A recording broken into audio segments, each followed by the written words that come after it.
असली स्वाद। अब आया स्वाद। जब स्वाद के पड़े हो लाले तो MDH का चंकी चाट मसाला डालें। MDH का चंकी चाट मसाला। MDH। अब आया।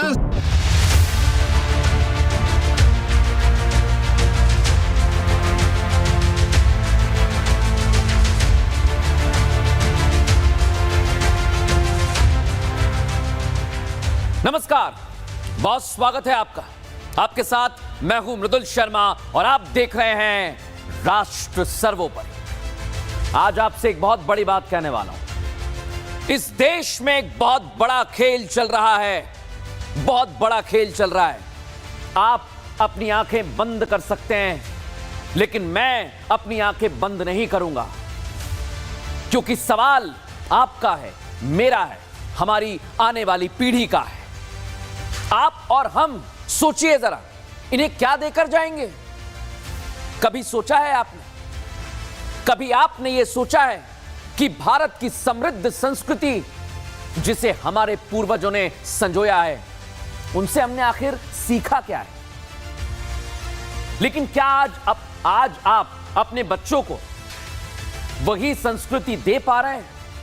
वही शिक्षा दे पा रहे हैं? बच्चों को वो सिखा पा रहे हैं?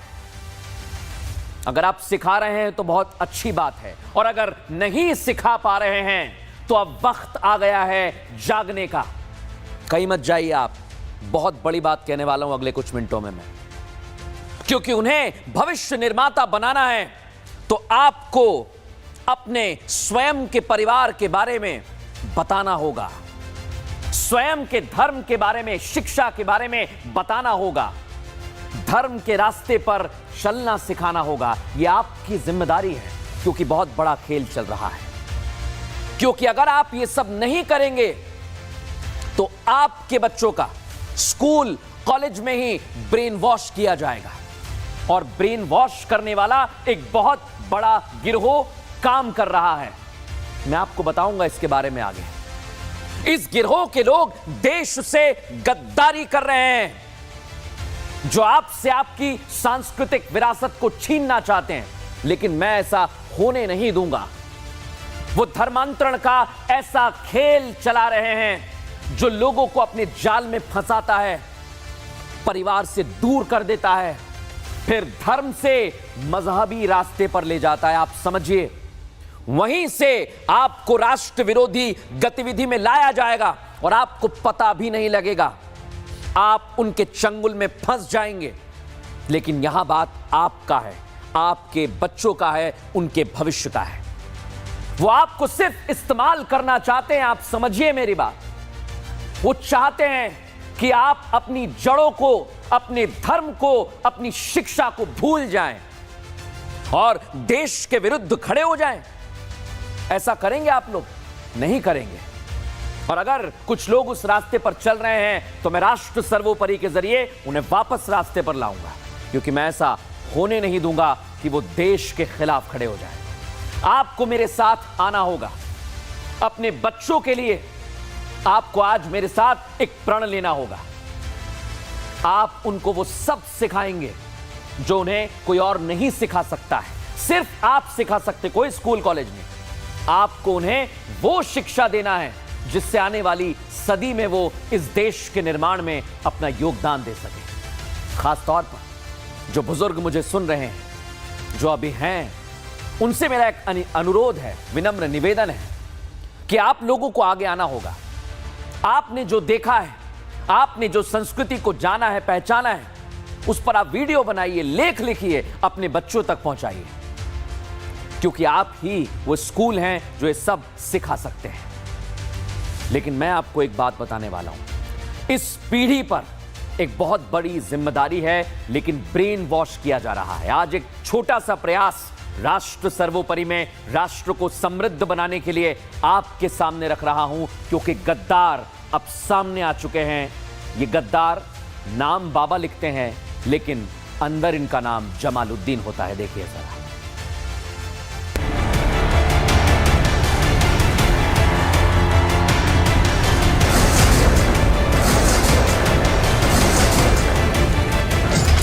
किसी देश को कमजोर करना हो तो दुश्मन सबसे पहले वहां की संस्कृति पर अटैक करता है। वहां डेमोग्राफिक परिवर्तन किया जाता है। आज विदेशी ताकतें सामने से भारत का कुछ नहीं बिगाड़ पा रही, तो देश के अंदर बैठे कुछ जयचंदों का इस्तेमाल किया जा रहा है। देश की नींव को कमजोर करने की कोशिश हो रही है। डेमोग्राफिक परिवर्तन के लिए बाकायदा फंडिंग की जा रही है और छांगुर बाबा जैसे लोग ऐसी विदेशी ताकतों के लिए मोहरा बन गए, जो पैसे के लालच में आकर अपने ही देश के भीतर अवैध धर्मांतरण का रैकेट खड़ा करते हैं। अवैध धर्मांतरण के लिए हिंदू लड़के लड़कियों को फंसाते हैं। इतना ही नहीं, उन्हें लाखों रुपए का लालच देते हैं। और ये सब किस लिए? सिर्फ देश की डेमोग्राफी पर हमले के लिए। तो आखिर ऐसे लोगों का इलाज क्या है? उत्तर प्रदेश के बलरामपुर में देखिए कैसे छांगुर बाबा जैसे लोगों का इलाज किया जा रहा है। जिस तरह से अवैध पैसों से, हवाला के पैसों से जो एक साम्राज्य खड़ा था, वह साम्राज्य देखिए अब अपने अस्तित्व के लिए लड़ रहा है। यहाँ पर आधा दर्जन से ज्यादा जो बुलडोजर हैं, जो जिससे कार्रवाई तेज हो रही है, ध्वस्तीकरण का काम हो रहा है, मिट्टी में मिलाने का काम हो रहा है, वह इसलिए हो रहा है क्योंकि उत्तर प्रदेश में बहुत दिनों से धर्मांतरण का काला खेल खेला जा रहा था। धर्मांतरण के नाम पर और इस प्रॉपर्टी को बनाने के नाम पर विदेशों से यहाँ पर फंडिंग की जाती थी। अरब देशों से पैसा आता था, नेपाल के रास्ते से पैसा आता था। छांगुर बाबा तो अपने कर्मों के लिए पहले ही सलाखों के अंदर है और उसका करोड़ों का साम्राज्य जमींदोज हो गया है। उसके सहयोगियों की संपत्ति पर भी बुलडोजर चल रहा है। लेकिन आपको सतर्क रहना है, क्योंकि छांगुर बाबा सिर्फ अकेला नहीं है। इसके जैसे कई फर्जी बाबा हैं जो विदेश से फंडिंग लेकर आपके बच्चों पर नजर गड़ाए हुए हैं। आपके बच्चे को किसी तरह फंसाकर उनका धर्मांतरण कराना चाहते हैं। अगर आप चूक गए तो आपका बच्चा इनके जाल में फंस जाएगा। सीएम योगी आदित्यनाथ ने भी छांगुर बाबा के गैंग पर कड़े एक्शन की बात कही। उधर जिला प्रशासन लगातार छांगुर बाबा पर बुलडोजर एक्शन के दौरान अलर्ट पर रहा। देखिए, सरकारी ज़मीन पे अवैध निर्माण किया गया था, उस अवैध निर्माण को हटाने की कार्रवाई की जा रही है। यहाँ पे जल्दी कार्य हो जाए, इसके लिए अधिक बुलडोजर लगाए गए ताकि कार्य जल्दी हो जाए, क्योंकि आप देख रहे हैं कि समय लग रहा है थोड़ा, तो इसीलिए बुलडोजर की संख्या बढ़ाई गई। ये विधिक प्रक्रिया के तहत कार्रवाई की जा रही है और शांति व्यवस्था बनाए रखने के लिए पहले से प्रबंध किया गया है ताकि शांति व्यवस्था बनी रहे। जो अवैध मकान बनाया गया था उसको ध्वस्त किया जा रहा है और पूरी प्रक्रिया विधिक रूप से चल रही है और पूरा निस्तारण जो विधिक रूप से कराया गया उसके बाद ही कार्रवाई की जा रही है। छांगुर बाबा सिर्फ अवैध धर्मांतरण में शामिल नहीं था, बल्कि वो देश विरोधी गतिविधियों में शामिल रहा। पुलिस को अब छांगुर बाबा के करीबी की तलाश है, जिसका नाम मोहम्मद अहमद बताया जा रहा है। मोहम्मद के नाम पर सैकड़ों करोड़ की प्रॉपर्टी मुंबई में है, जहां से ये देश विरोधी गतिविधियां संचालित करते थे। मोहम्मद अहमद ही छांगुर के बैंक ट्रांजैक्शन का हिसाब किताब रखता था। इसके खाते में 50 लाख की रकम और 18 करोड़ की जमीन एग्रीमेंट के पेपर मिले हैं। मोहम्मद पर एक परिवार के घर पर कब्जे का आरोप भी लगा है। पीड़ित ने अब सीएम योगी आदित्यनाथ से गुहार लगाई है। मुझे मारा, छेता, घर से बाहर निकाल दिया। कस्बे के जिम्मेदार से कही मैंने ये बात, मेरा कोई जिम्मेदार साथ नहीं दिया। उल्टा उन लोगों ने मेरा ही भाई बना के उन्होंने कहा इसको भाई मानो। अब बताओ जी मैं कहाँ जाऊँ? मैं बहुत परेशान हूँ जी। यहाँ तक कि पूरे बदन में मुझे चोट के निशान है। अब मैं काम भी नहीं कर सकता ऐसे इतना कि जो करके मैं खा सकूँ मैं। तो बाबा योगी के से उम्मीद है कि वो कार्रवाई करेंगे और हाथ जोड़ के विनती है बाबा योगी से कि मेरा यहाँ पर समाधान करे। छांगुर बाबा पुलिस की गिरफ्त में है। पुलिस अब छांगुर की कुंडली खंगाल रही है। जांच में पता चल रहा है कि छांगुर 50 से ज्यादा मुस्लिम देशों में जा चुका है। यही नहीं, उसे करीब 100 करोड़ की फंडिंग मिल चुकी है। छांगुर के 40 से ज्यादा बैंक खातों की जानकारी भी मिली है। सोचिए जरा, फर्जी छांगुर बाबा ऐसा क्या कर रहा था कि इसे मुस्लिम देशों से 100 करोड़ की फंडिंग मिलती है? वजह साफ है, देश के खिलाफ साजिश, और आपको ऐसी साजिशों से सावधान रहना होगा। बाबा बाबा बाबा, आपको लग रहा होगा ये तो कोई हिंदू है। ये छांगुर बाबा जमालुद्दीन, सोचिए जरा कैसे ब्रेन वॉश कर रहा था। इसका करोड़ों का खेल था जो फेल हो गया है और आपको भी आगे सावधान रहना होगा। अब खबरों में आगे बढ़ूंगा और आज मैं पूरे देश से और विशेष तौर पर हर बिहारी से बात करना चाहता हूं। आप लोगों से निवेदन है, हर बिहारी तक आप मेरी आवाज पहुंचाइए। मैं चाहता हूं कि मेरी आवाज उन तक पहुंचे और ये संदेश वो सुने। आप भी सुनिए। क्यों ये बात कह रहा हूं? आपको पता है बिहार क्या है? बिहार भारत का वो राज्य है जो अपने ज्ञान के भंडार के लिए जाना जाता है। तक्षशिला कितनी समृद्ध है। गया जी, आप लोग सब गए होंगे वहां पर। जो बिहार के लोग हैं वो इस बात को जानते हैं कि यहां का आम आदमी अगर चांद पर भी पहुंच जाएगा ना तो वो अपनी मिट्टी से प्रेम करना नहीं भूलेगा। ये बिहारी जानते हैं। और कई अधिकारी कामगार देश के अलग अलग हिस्सों में, राज्यों में सेवा दे रहे हैं राष्ट्र सर्वोपरि के लिए। उनके मन में सभी राज्यों के जहां जहां वो जाते हैं सबके लिए एक भाव है। लेकिन आप सोचिए जरा, बिहार के लोग आप सोचिए जो मुझे सुन रहे हैं, जहां की मिट्टी से सोना निकलता है उस बिहार को बदनाम करने के लिए कुछ लोग षड्यंत्र कर रहे हैं। इसलिए मैं आज आपसे बात कर रहा हूं। ये षड्यंत्र ऐसा वैसा नहीं है। बिहार को जंगल राज की तरफ धकेलना चाहते हैं ये लोग। इसलिए आज आपसे बात कर रहा हूं। अगर आप बिहारी हैं या बिहार से हैं, आपके दिल में बिहार बसता है, तो बताइए जरा मुझे एक बात, क्या आप ऐसा होने देंगे? नहीं होने देंगे, मैं जानता हूं। क्या आप चाहेंगे कि आपके राज्य का नाम खराब हो? नहीं चाहेंगे, बिल्कुल भी नहीं चाहेंगे। कोई बिहारी ऐसा नहीं होने देगा। तो फिर सवाल यह कि आखिर ये लोग कौन हैं जो बिहार का नाम खराब कर रहे हैं, जो सड़कों पर बंदूक लेकर आ जाते हैं, कहीं भी कभी भी गोली चला देते हैं? कौन लोग हैं ये लोग? क्या ये बिहार से हैं? नहीं, ये बिहारी नहीं हो सकते हैं। और जैसे जंगल राज चिल्लाया जा रहा है ना, उससे एक चीज साफ दिखती है, झलकती है कि कुछ नेता हैं जो बिहारियों से गद्दारी कर रहे हैं। बिहारियों से गद्दारी, आप लोगों से। ये वही नेता हैं जो नहीं चाहते कि बिहार जंगल राज वाली छवि से बाहर निकले।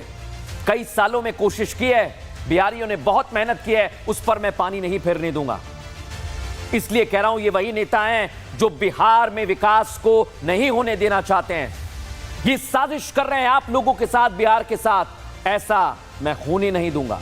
और ऐसा मैं इसलिए कह रहा हूं क्योंकि बिहार की छवि सुधरेगी तो क्या होगा? कंपनियां बिहार में आएंगी, युवाओं को रोजगार मिलेगा। जो बिहार के लोग सुन रहे हैं मुझे, आपके युवाओं की तरक्की होगी। लेकिन ये जलते हैं आप लोगों से। ये नेता दिन रात जंगल राज चिल्लाकर बिहार के युवाओं का मौका छीन रहे हैं।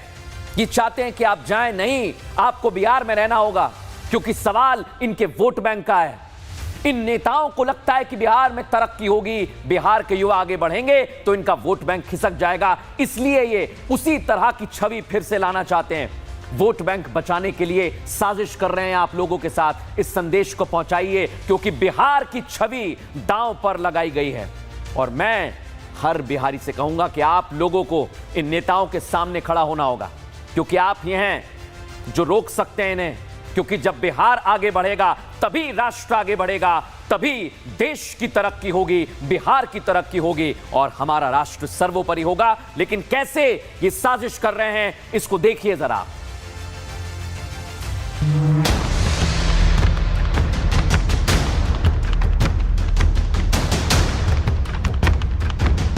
देश का कोई भी राज्य तब तक विकास नहीं कर सकता जब तक वहां कानून व्यवस्था का राज ना हो, वहां के व्यापारियों की सुरक्षा सुनिश्चित ना हो। आज बिहार इसलिए पिछड़ा हुआ है क्योंकि वहां हत्या, रंगदारी और किडनैपिंग जैसी घटनाएं आम बात है। हाल ही में पटना में कारोबारी गोपाल खेमका की गोली मारकर हत्या कर दी गई। इस घटना के बाद से बिहार में फिर जंगल राज को लेकर सवाल उठ रहे हैं। सरकार और पुलिस प्रशासन को कटघरे में खड़ा किया जा रहा है, लेकिन पुलिस ने इस मामले में अब बड़ी कार्रवाई की है। गोपाल खेमका की मर्डर में शामिल आरोपी विकास उर्फ राजा को पुलिस ने एनकाउंटर में ढेर कर दिया। आरोप है कि विकास ने ही हत्यारों को हथियार मुहैया कराए थे। जेल प्रेमिसेस में रेड्स हुई और उसके बाद उस टिप ऑफ पे उमेश यादव नाम के शूटर की गिरफ्तारी हुई और उसके बाद उनके निशानदेही पर विकास उर्फ विक्की, जो कि हथियार सप्लायर था, उसके बारे में पता चला कि इस चिमनी भट्टे में छिपा हुआ है। विकास उर्फ राजा को मौत के घाट उतारा गया। पुलिस के पकड़ से भागने की कोशिश कर रहा था। बिहार पुलिस ने सिर्फ विकास का ही एनकाउंटर नहीं किया, बल्कि गोपाल खेमका हत्याकांड के मास्टरमाइंड अशोक साव और शूटर उमेश यादव को गिरफ्तार किया है। बताया जा रहा है अशोक साव ने ही गोपाल खेमका के मर्डर की 10 लाख की सुपारी दी थी। अशोक साव ने इसके लिए 1 लाख रुपए एडवांस में दिए। गोपाल की हत्या के बाद शूटर उमेश यादव अशोक साव के ही फ्लैट पर छिपा था। पुलिस ने उमेश के पास से 1 पिस्टल, 80 कारतूस और 2 मोबाइल फोन, 1 बाइक और 1 लाख रुपए कैश बरामद किया। बिहार पुलिस ने लगभग गोपाल खेमका हत्याकांड का खुलासा कर दिया है। जो शूटर है उमेश, उस दिन हत्या को अंजाम देने के बाद संभवतः इसी घर में आकर, अशोक शाह के घर में आकर पनाह लिया था। अब कल जब अशोक शाह और शूटर उमेश की गिरफ्तारी हुई, उसके बाद दोनों से इंटरोगेशन और इन्वेस्टिगेशन के बाद ये बात पता चली कि विकास उर्फ राजा ने ही हथियार सप्लाई किया था और कल रात माल सलामी में उसे मार गिराया गया।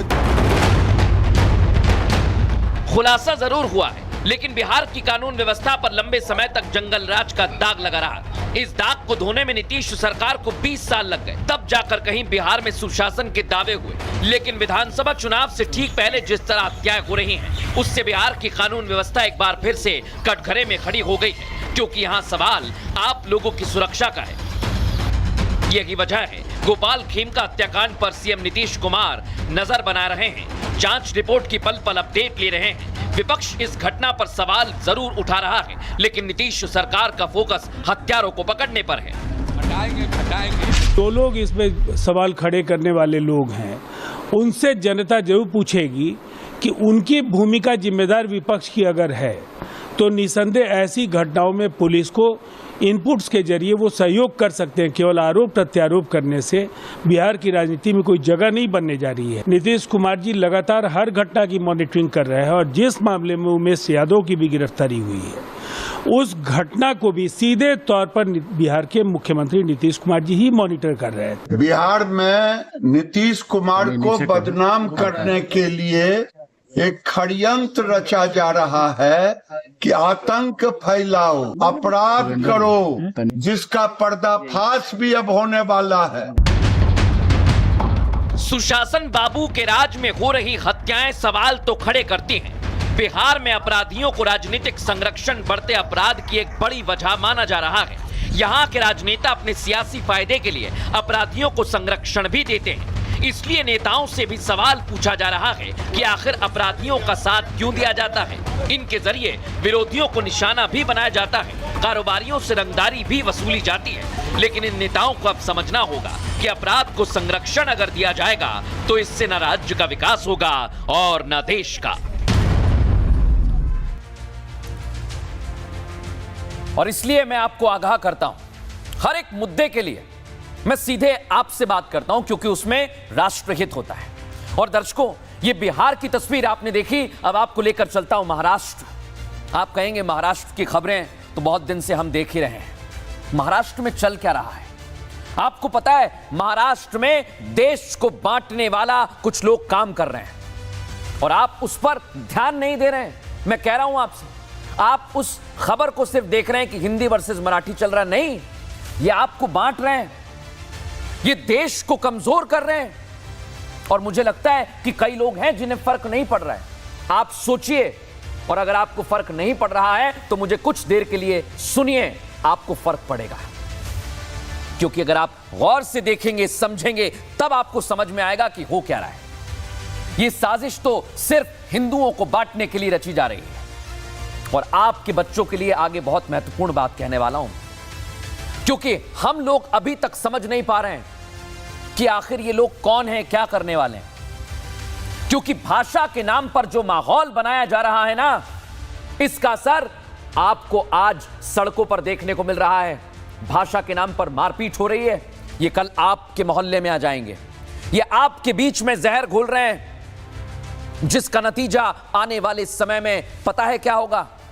हम अपने ही देश में अपने बच्चों को या अपने किसी करीबी को दूसरे राज्यों में भेजने से डरेंगे। आप लोग भी डरेंगे। अगर आपके बच्चे को मराठी नहीं आती है, कोई और भाषा नहीं आती है, तो आप कहेंगे कि आप यहीं रहिए, मत जाइए। लेकिन मैं आपसे कह रहा हूं कि आपको यही नहीं करना है, क्योंकि ये आपको बांटना चाहते हैं।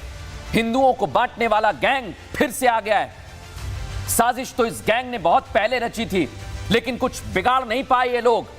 लेकिन इस बार पता है इन्होंने क्या किया? ये इस साजिश में कुछ नेताओं को साथ ले आए हैं, और ये नेता भी मंच से बड़ी बड़ी बातें करते हैं, लेकिन सबसे बड़ा मंच है राष्ट्र सर्वोपरि। और जो मैं आपसे कह रहा हूं वो आपको सुनना पड़ेगा, क्योंकि राष्ट्र को तोड़ने की कोशिश हो रही है, और ऐसा हम और आप होने नहीं देंगे।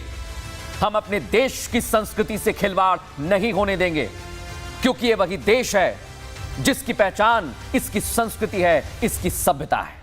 और मैं इसलिए आप लोगों से पूछ रहा हूं एक महत्वपूर्ण बात।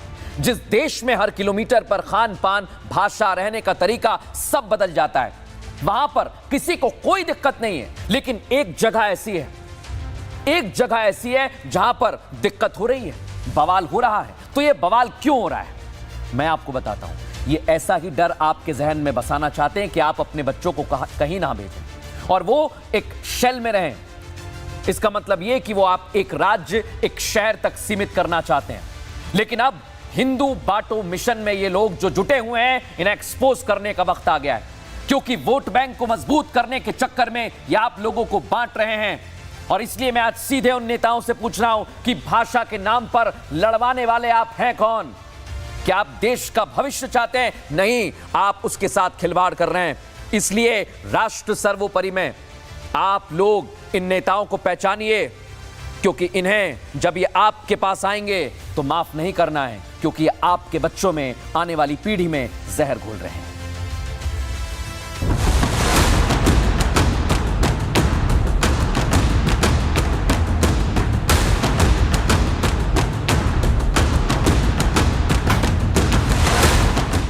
भारत एक सुपर पावर बनने की राह पर है। वसुधैव कुटुंबकम की धारणा ने भारत को दुनिया में एक अलग पहचान दी है। इस देश को अनेकता में एकता के लिए दुनिया भर में जाना जाता है। 250 साल की गुलामी के बावजूद भारत की एकता खंडित नहीं हुई, लेकिन आज कुछ सियासतदान अपने सियासी फायदे के लिए भाषा के आधार पर देश की एकता को खंडित करने पर तुले हैं। महाराष्ट्र में हिंदी और मराठी भाषा बोलने वाले लोगों के बीच में खाई पैदा की जा रही है। मुंबई सहित महाराष्ट्र के अलग अलग हिस्सों में हिंदी भाषियों पर टारगेट किया जा रहा है। लेकिन क्या इस भेदभाव से राष्ट्र आगे बढ़ेगा?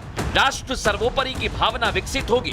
संघ प्रमुख मोहन भागवत देश की जनता को पहले ही इस विभाजन को लेकर आगाह कर चुके हैं।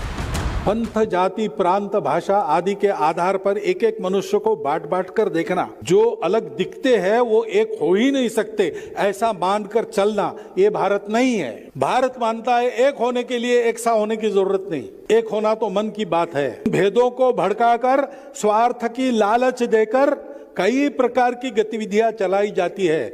भावना के आवेग में उनके साथ हम न जुड़े।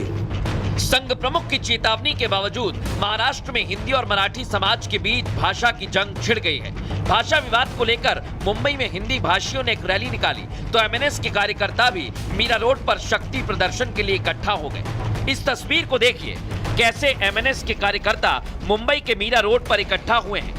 उन्होंने पुलिस से परमिशन लेना तक जरूरी नहीं समझा, खुलेआम गुंडागर्दी कर रहे हैं। हैरानी की बात तो ये कि शिंदे गुट के मंत्री प्रताप सरनाइक भी मराठी भाषा विवाद को हवा दे रहे हैं। लेकिन सवाल ये कि आखिर इससे हासिल क्या होगा? आज देखते पुलिस क्या करती है। आज जिस तरीके से मोर्चे को लेकर जा रहा हूँ, पुलिस जो करे वो गलत करे। आप इन तस्वीरों को देखिए, कैसे मराठी भाषा के नाम पर लोगों को इकट्ठा किया जा रहा है। ऐसा लग रहा है कि मानो किसी ने मराठी अस्मिता पर सवाल खड़ा कर दिया हो, लेकिन ऐसा कुछ भी नहीं है। अगर महाराष्ट्र में कोई आपदा आ जाए तो क्या ये लोग ऐसे ही मदद के लिए इकट्ठा होंगे? जब महाराष्ट्र के कुछ जिलों में सूखा पड़ता है तब ये भीड़ कहां गायब हो जाती है? तब ये इतनी संख्या में मदद के लिए आखिर क्यों इकट्ठा नहीं होते? महाराष्ट्र में हिंदी भाषियों के साथ हो रहे भेदभाव को लेकर सांसद निशिकांत दुबे ने राज ठाकरे को चेतावनी दे दी है।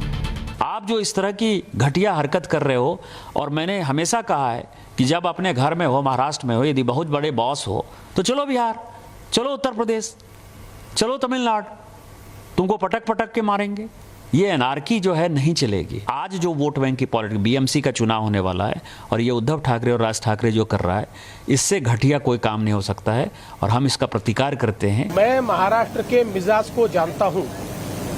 महाराष्ट्र का मिजाज ऐसा है कि इस प्रकार के प्रयोग यहाँ चलेंगे नहीं। जो मराठी आदमी है वो बड़े दिल का है। भारत पर जब आक्रमण हुआ तो मराठी आदमी ने केवल महाराष्ट्र का विचार नहीं किया, पूरे भारत का विचार किया। इसलिए मराठी आदमी कभी छोटा सोच नहीं सकता, कभी संकुचित सोच नहीं सकता। इसलिए कोई प्रयोग करने की कोशिश भी करे तो नहीं हो। महाराष्ट्र में सियासी माइलेज लेने के लिए जिस तरह से भाषा विवाद को हवा दी जा रही है, आगे चलकर ये दूसरे राज्यों पर भी असर डालेगा, क्योंकि हमारे देश में हर 4 कोस पर वाणी यानी भाषा बदल जाती है। लेकिन सियासतदानों को इससे कोई फर्क नहीं पड़ता। उन्हें सिर्फ विवाद खड़ा करना है, सियासी माइलेज लेना है, आप लोगों को लड़वाना है। ऐसे में सोचना आपको है कि आप ऐसे नेताओं के इशारों की कठपुतली बन गए हैं जो अपने सियासी फायदे के लिए आपका इस्तेमाल कर रहे हैं। आपको देश को आगे रखना है, देश को एकता के सूत्र में पिरोना है। इसलिए यही एक नारा हमारा होना चाहिए कि हम सब एक हैं, हम सब हिंदुस्तानी हैं। मुझे लगता है कि आप लोग मेरी बात समझ गए होंगे, लेकिन आज बिहार से एक और खबर आ गई। अभी थोड़ी देर पहले मैं बिहार की ये बात कर रहा था, आज एक ऐसी खबर सामने आई जिससे मैं हैरान हो गया। आपने शब्द सुना होगा डायन।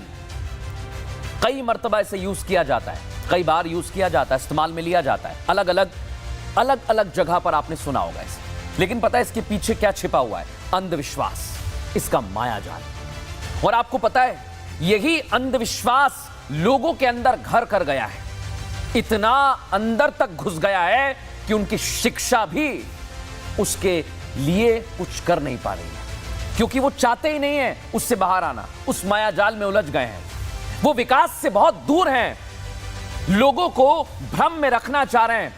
लेकिन मैं उन लोगों से एक बात कहना चाहता हूं, अगर आप अंधविश्वास के मायाजाल में फंस गए हैं तो यह आपको भी खत्म कर देगा। अगर आप देश को आगे ले जाना चाहते हैं तो आज राष्ट्र सर्वोपरि में आपको एक ऐसी खबर दिखाने वाला हूं। एक परिवार को, सिर्फ एक ऐसा शक था कि ये डायन है, ये जादू टोना करते हैं, मार दिया, जला दिया। आप सोचिए 21वीं सदी में ऐसा किया जा रहा है। मुझे लगता है कि इसके पीछे भी बहुत बड़ी साजिश है। देखिए जरा।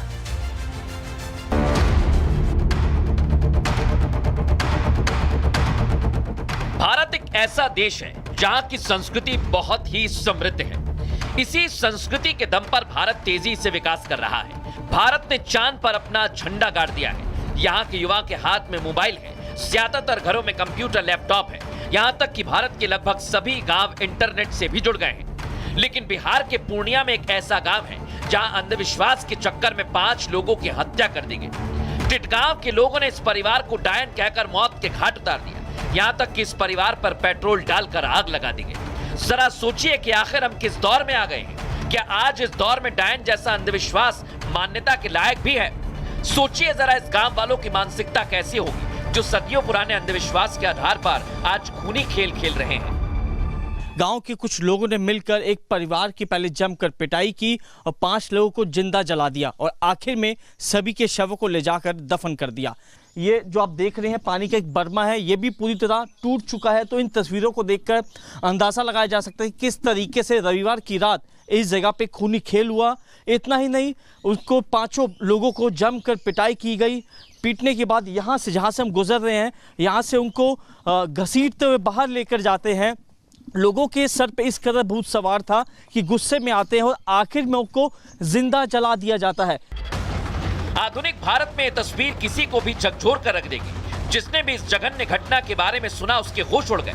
किसी को विश्वास नहीं हो रहा था कि आज के दौर में जादू टोना जैसी कोई चीज भी होती है। लेकिन अब सवाल आज सिर्फ बिहार ही नहीं, पूरे देश की जनता से है कि आखिर कब ऐसे लोगों के खिलाफ आप आवाज उठाएंगे। जादू टोना और अंधविश्वास की आड़ में खूनी तांडव मचा रहे हैवानों को कब सबक सिखाएंगे। इस परिवार को मारने वाले 23 लोग नामजद हैं, जबकि करीब 150 से 200 लोग अज्ञात हैं जिनके खिलाफ मुकदमा दर्ज हुआ है। इसमें दिनांक 6 की घटना है। इसमें रात्रि में लगभग 5 लोगों की जो है वो मृत्यु कर दी गई है, उनको मारा गया है। फिर मारपीट करने के बाद में उनको ये बताया गया है कि उसको जला करके मारा गया है। बॉडी की रिकवरी के उपरांत जो है उसका पोस्टमार्टम विधिवत हम लोगों ने रात में करवाया है वीडियोग्राफी के समक्ष एवं मेडिकल बोर्ड के साथ में। अभी वर्तमान में इसमें प्राथमिकी भी दर्ज हो गई है। लगभग 23 एक्यूज्ड हैं उसमें, और साथ ही उसमें बहुत सारे अज्ञात लोगों पर भी 150 से 200 लोगों पर भी FIR हुई है। पूर्णिया के हैवानों ने इस परिवार को पीट कर जिंदा तो फूंक दिया। इनके शवों को छिपाने के लिए गांव से 3 किलोमीटर दूर ट्रैक्टर पर लाद कर ले गए और वहां इन शवों को एक पोखर में गाड़ दिया, जिससे किसी को घटना के सबूत ना मिले। लेकिन कहते हैं अपराधी कोई भी हो, सबूत छोड़ ही जाता है। इस घटना की जानकारी लगते ही अधिकारी और नेता उस गांव पहुंचे, शवों को बरामद कर पोस्टमार्टम के लिए भेजा। पुलिस ने इस मामले में अब SIT गठित कर 3 लोगों को गिरफ्तार कर लिया है। 250-500 लोग कहाँ से आ गए? एक गांव में है 50 आदमी। ये जिंदा जला कैसे? बाहर में उनको किसी ने कह दिया कि डैन यहाँ है, तो डैन यहाँ था। उसने कैसे कह दिया डैन यहाँ था? अब ये अंधविश्वास में आ गए। क्रूरता तो है ही, इससे बड़ा दुर्भाग्य क्या होगा? और law and order double engine की सरकार, उनके लिए तो कोई मतलब ही नहीं है, क्योंकि सारे लॉ एंड ऑर्डर का प्रॉब्लम ही नेता है। नेता ही जमीन माफिया है, नेता ही बालू माफिया है, शराब माफिया है। तो अपराधी को पालेंगे नेता, तो हम क्या करेंगे भैया? अगर आप शहरों में रहते हैं तो आप इस घटना या फिर पीड़ित परिवार के दर्द को शायद ही समझ पाएं, क्योंकि आपने अपने पूरे जीवन में ऐसे अंधविश्वास के मामले शायद ही कभी देखे हों। शहर के कुछ लोगों को तो ऐसा लग रहा होगा कि आपसी दुश्मनी में हत्या कर मामले को डाइवर्ट कर अंधविश्वास का एंगल दिया जा रहा है। लेकिन पूर्णिया के टिटगांव की इस घटना की सच्चाई यही है कि वहां पर डायन के चक्कर में एक परिवार को मौत के घाट उतार दिया। हालांकि अब इस मामले में धीरे धीरे SIT जांच कर रही है। जांच के बाद क्या खुलासे होंगे वो भी देखना होगा। लेकिन एक सवाल जरूर है कि अगर आपको देश आगे बढ़ाना है तो इस तरह के अंधविश्वास से दूरी बनानी होगी, क्योंकि ये आपके लिए, हमारे लिए, समाज के लिए, देश के लिए घातक है। अब एक तस्वीर और है जो देश के लिए काफी ज्यादा घातक है। ऐसा मैं क्यों कह रहा हूं? देश का विकास हो रहा है, लेकिन आज भी कई गांव तक ये विकास पहुंच नहीं पाया है। और इसलिए मैं आज आपको एक तस्वीर दिखाने वाला हूं जो आपको अंदर से झकझोर देगी। एक गर्भवती महिला अस्पताल नहीं पहुंच पाई, उस तक एम्बुलेंस नहीं पहुंची। आप सोचिए जरा, आप अपने आप को उस जगह रखिए। अगर आपके परिवार के साथ ऐसा हो जाए तो आप घबरा जाएंगे, डर जाएंगे। कोई साधन नहीं है, कैसे जाएं अस्पताल? रास्ता बहुत खराब, बारिश हो रही है। यही तस्वीर है जो राष्ट्र सर्वोपरि में दिखा रहा हूं आपको, क्योंकि यहां पर विकास नहीं है, यहां नेता नहीं है, यहां अधिकारी नहीं है। सिर्फ एक चीज है, वो लापरवाही, हीला हवाली। लेकिन उसे ही खत्म करने के लिए राष्ट्र सर्वोपरि में हमने बीड़ा उठाया है, और इसलिए आज आप तक ये तस्वीर पहुंचा रहे हैं ताकि वो अधिकारी और नेता देखें और इसमें कोई एक्शन लें।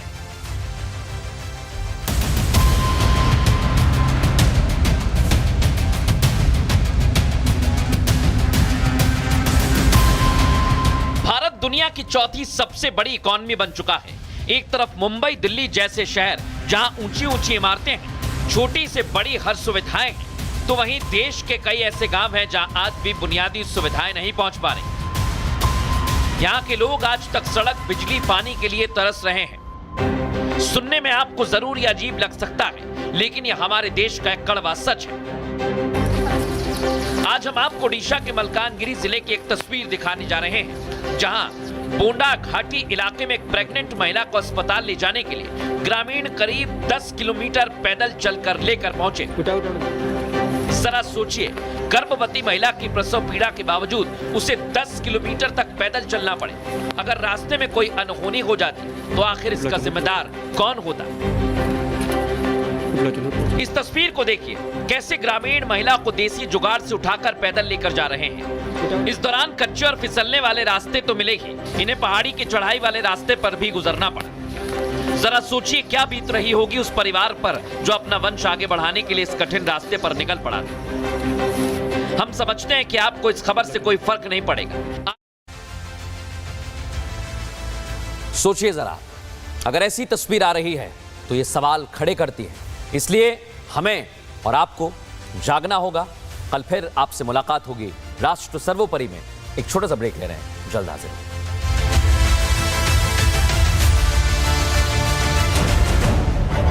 मैं राष्ट्र सर्वोपरि की बात करूं। खरगे माफी मांगे, तो बड़ी अपडेट हम आपको बता रहे हैं। बड़ी खबर की हल्दी मिर्ची धनिया करे कमाल, ये रंग दे, ये खुशबू दे, ये तीखा, ये कम पड़े, क्या निराला MDH मसाला। MDH की